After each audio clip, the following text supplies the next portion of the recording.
Hey everyone, this is Chris DT Gordon. Welcome you back to Scar Bearers. It's so great to have you here. I'm joined with my new friend Jenna Smith. How are you today, Jenna? Hey, I'm great. Thanks for having me. Hey, it's great to have you here. Now, we have something in common. We are both public speakers. How long have you been public speaking, Jenna? I kind of fell into it about 6 years ago, and it's just something I love to do, so I'm happy to do it. That's great. What kind of audiences do you like to serve? A lot of my audiences are people who of the Christian faith, also young adults, and people really looking to find out their dreams or work towards their goals. I think everyone could benefit from that, but especially young people, as you said. Mhm. Now, you have a business that aligns with your public speaking, do you not? Yes. I am a co-owner of Dream Life. It is an international personal development organization that helps people to identify what it is they truly want in life, and then wrap their mind around going after it and creating a life that looks like their dream. Now, obviously, most everyone has a dream, and some of them are pretty, I don't want to say mundane, but they're pretty general, or maybe they're common. Common. Like, for example, I am a teacher. Mhm. And sometimes some people are able to make it as a teacher, sometimes their paths divert elsewhere. What are some of the more uncommon uh, career paths that you help people find? I think a lot of people that I help are people who have a big idea for a business, for example. They have an idea to create a product or a service to serve other people with. And so that's really where a lot of people come to me for is for entrepreneurial endeavors, which sounds exciting and fun, but it also requires a lot of mental work around that and a lot of strategy as well, which is actually why I have a second business, which is Think Free, my business consulting and strategy business. Excellent. Now, what are some of, or one or two of the more interesting entrepreneurial endeavors that you've helped people explore? Um, I've helped people explore writing books. I think that that's always interesting because writing a book is so very personal. There's so much of a journey that you have to go to in through that process. And I've also helped people who are stuck in their business, usually because they want to up level and go to the next level in their business. I help them to really make the change happen, get their mindset right, all of that too. I'm sorry, I had to take care of something real quick. I'm sorry, continue. You help them do what now? So people who are stuck in their business, a lot of times they're stuck because they have mental mind blocks. So what I do is I help them get over those. And usually, so these people are people who want to go to that next level in their business. They've reached an income cap. They've they have team issues, and a lot of times that's where they're bringing me in to help them with that. So those are very interesting because every single one is different, but they all point back to um, mindset and perception and vision, and knowing that that vision is possible. Fantastic. Now, obviously, before you could help other people, you had to help yourself Mhm. have a positive mindset and a vision. So, where did the public speaking and your various businesses come from? So I believe I had a desire early on to teach and to be an entrepreneur. And that teaching desire really led me into public speaking. When I was very young, I had a childhood that was pretty rough. And so I always felt like I needed to do something with that. I needed to rechannel those experiences that happened to me and make them into positive experiences and lessons that other people could learn from and be inspired by. So that's how I got into public speaking. If you don't mind me asking, what were some of those struggles that you had? Yeah, so I grew up in kind of a normal American family. My parents, though, got divorced when I was about 5 years old. After my parents got divorced, they both remarried. And then when I was 8 years old, my mom unexpectedly died of So sorry. unknown some unknown illness. It was some sort of attack or seizure or something. We're not quite sure. And it happened the day before Thanksgiving. I Oh, remember seeing ouch. her being wheeled out on the Mm, stretcher and everything. Um, and I also remember having this feeling that, like, no matter what would happen, I mean, it was scary as an 8-year-old, but no matter what was happening, that the universe had my back. So that happened. I then moved on. I moved in with my dad and his new wife.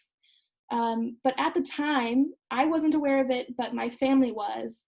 My dad had actually been recently diagnosed with ALS. So it's Lou Gehrig's disease. It's a disease that basically takes over your muscular system and really just shuts down your body very slowly. mm.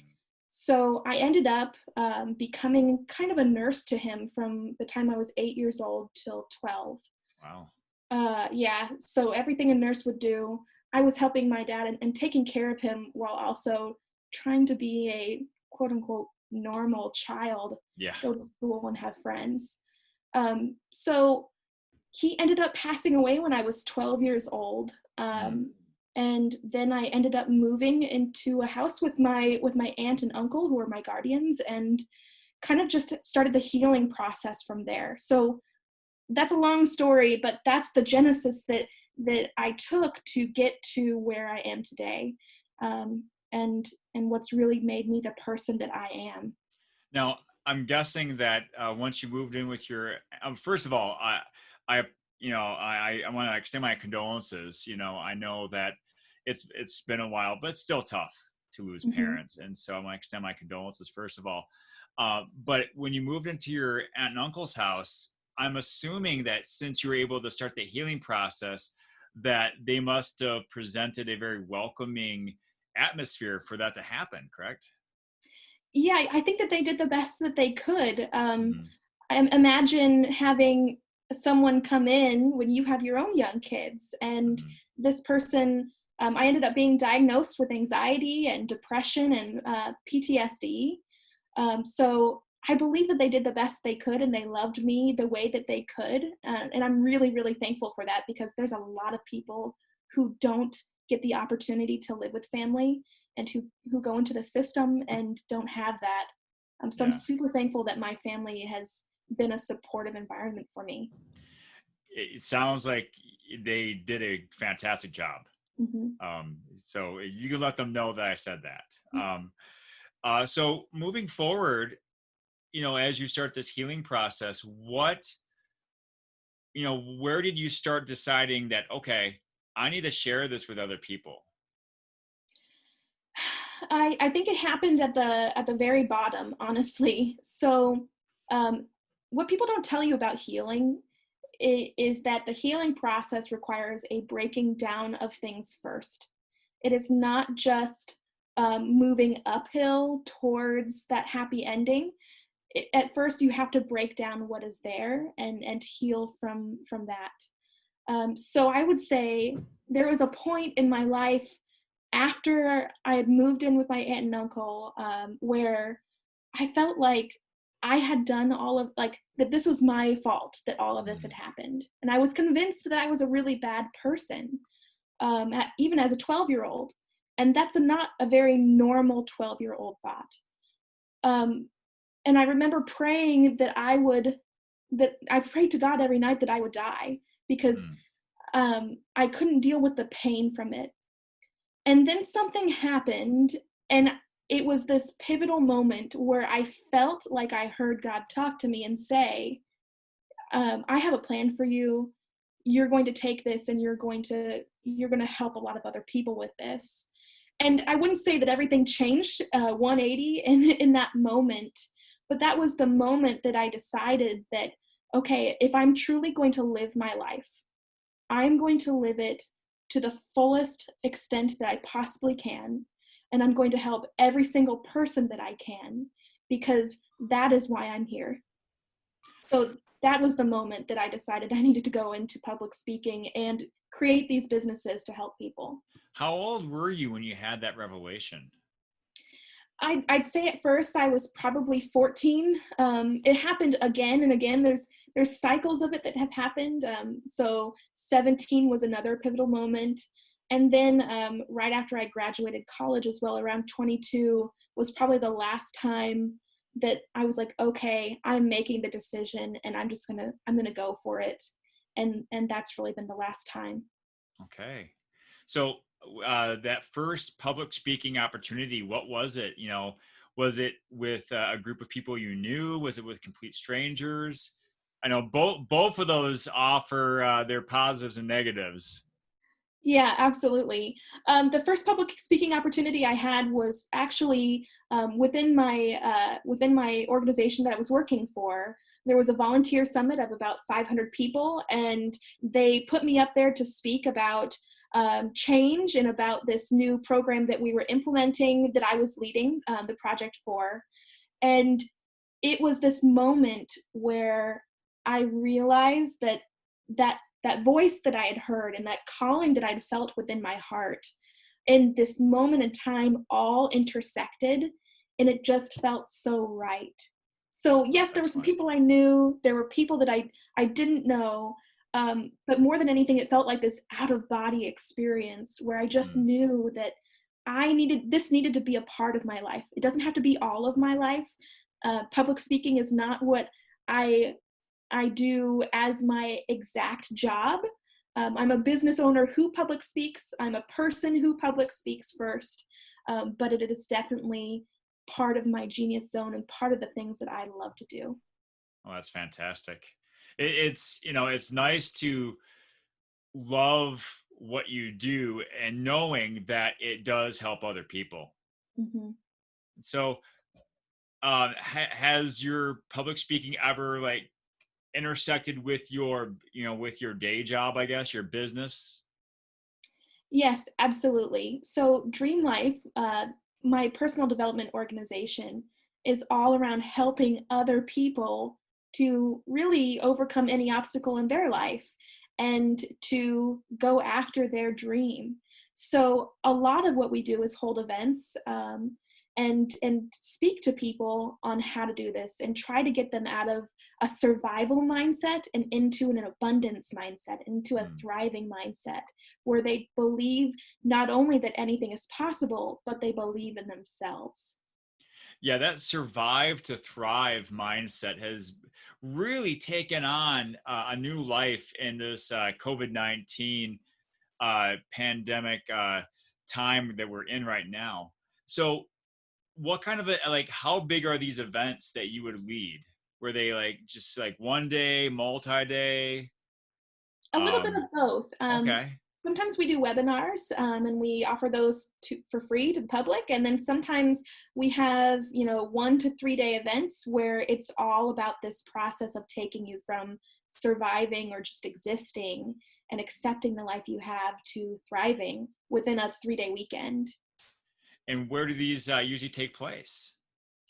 They're right here in Omaha, Nebraska. We've also had them in Las Vegas, and really all over America. They can take place. We've been all over the Midwest. So yeah, and right now we actually have one online. It's going to be July 31st to August 1st, and it's called Unlock Your Personal Power. And so because of COVID, we've had to go to the online space, and I have to say, I'm very excited because this means that people don't have to fly to Omaha to see us or to hear this message. Well, that is fantastic. I know a lot of people are really trepidatious about traveling, and so being able to share your message in a safe environment and safe manner is everything right now. Hmm. And so that's great. So moving forward, what are your plans for your public speaking and your businesses? Moving forward, Dream Life is becoming an international organization. So we have coaches only not only around the US, but we're starting to break out into other continents. So we are very excited about that, that I only see things scaling and getting a lot bigger from here. And as for my business consulting, I want to just continue helping people who have big ideas, make them into big business. And I'd love to see that continue to flourish and grow and to build a team around that. Excellent. And so if someone were to want to ask you questions, Jenna, or see what you're all about, or see what Dream Life is all about, where could they find you? Absolutely. You can find me on all of the normal social media outlets. I'm sure that you'll probably post my my links in your description box. Yep. But you can also find me on jennasmith.me. So www.jennasmith.me. And that's where I have both Dream Life and my business consulting information.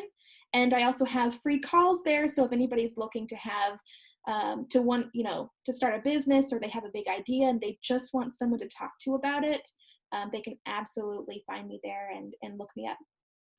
Excellent. Thank you so much, Jenna. I have one more question, and it's a question my audience loves to hear the answer to. What is your favorite dinosaur? Oh, I think my favorite dinosaur is a Stegosaurus. I like the spikes. It's kind of cute, but it's also a little sassy. Yeah, those spikes are definitely sassy. I have to say, if there's any dinosaur that had a little bling to it, it would be the Stegosaurus. I agree. Excellent. Well, everyone, thanks for joining us today. If you want to check out what I'm up to, you can find me at www.chrisdtgordon.com. You can find me at Chris DT Gordon on Facebook and YouTube. At Chris DT Gordon is where you'll find me on Instagram. And you can always check out the podcast Scar Bears on Apple Podcasts, Google Podcasts, and other podcast places. So thanks a lot. Have a great day. And remember to pass on perfection and go for greatness.